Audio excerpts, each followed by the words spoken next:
What's up? What's up, guys? We're here with the Huffers, the original Core 2.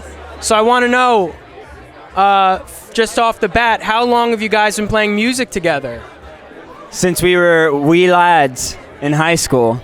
I was but a wee barn in New Rochelle, and he found me. More than a decade.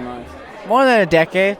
Yeah. This guy? This fucking guy? I saw Noah wearing a Bad Brain shirt, and then we ended up talking about the Strokes, and then we started going to like shows in Brooklyn at like Shea Stadium, Death by Audio, Palisades, and I think that kind of like spurned our like drive to start a band after that. Yeah, I remember very clearly the day that I was like, I want to play in a band. It was Matt and I saw Heaney play, and then Max and Mark and James and Johnny and Scott and all those guys like sort of became took us under their wings. If you listen to the Heaney album Colorado, note for note, riff for riff, lyric for lyric, Huffers has at one point copied or like literally taken from that album. A lot of inspiration.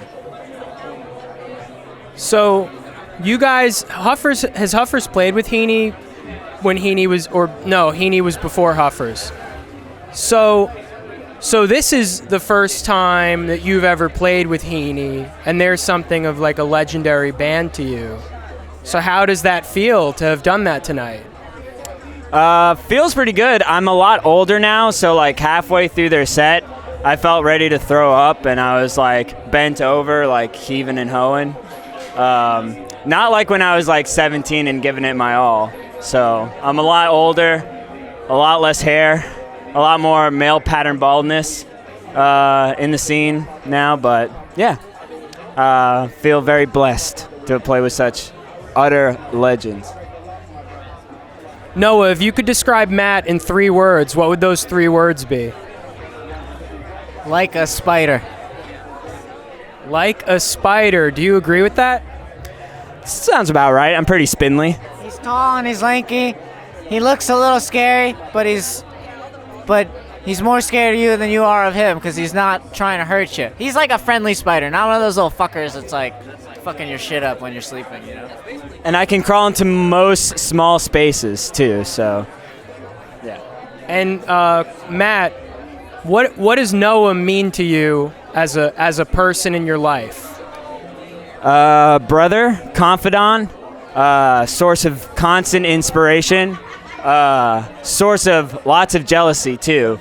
He read a lot more books in high school. He got a lot more kisses too. So I definitely have like a lot of leftover spite and like jealousy as a result of that. So I've always tried to one-up him with every song I've written. The victim.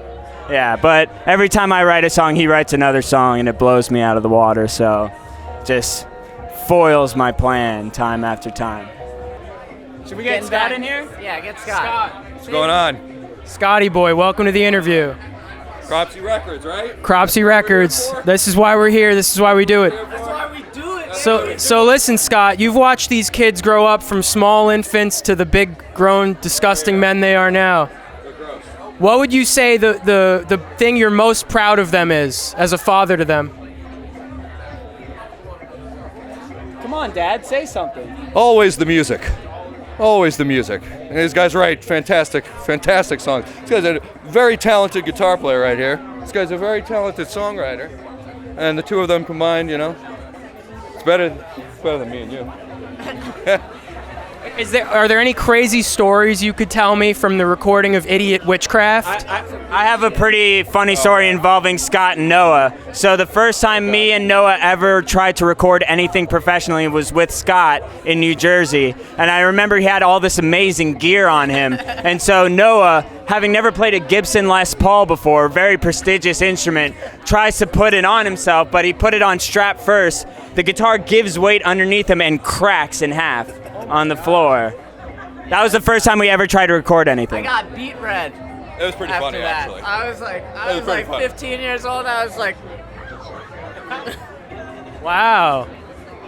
But Scott, that was a good story, but it was rather rude of Matt to interrupt. Question for you. So I'm gonna throw it back to you. Do you have any stories? Not do that. Yeah. All right, so Noah and I, when we were recording Idiot Witchcraft, we stayed up kind of late one night, and James had brought some mushrooms with him. So we started eating a little bit of them. We were, getting a little giggly. Fast forward 4 hours later, not working on music anymore at all. Just eating them like popcorn. Just eating mushrooms. And I devolved into thinking I was a tree, which was pretty cool, actually. I just kind of, that was it. And he went on his own adventure, I would call it. Yeah, it was good that we had it for the album. It was a very good album experience to have, Scott and I. We were kind of like a really weird duo of like morons, like running around the house annoying everybody else. Witchcraft. Yeah, it was Idiot Witchcraft.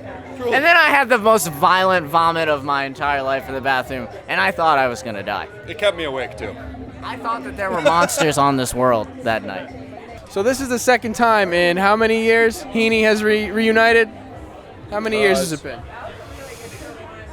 It's the second time in 7 years? 8 years? 7 years. So how does it feel compared to last time, playing these songs with the guys up on stage with little Noah? It's a very spiritual experience, having somebody like Noah join the ranks of Heaney. Being that he grew up watching us, it's pretty cool that now he can be involved in the band, and we play a bill with you guys. It's pretty cool. What do you think of Rob's hat? Oh man, I don't know how he does it, but he's forget the hat, like the whole look. This has been another Cropsey Records interview. This has been Minetta Mania. Out.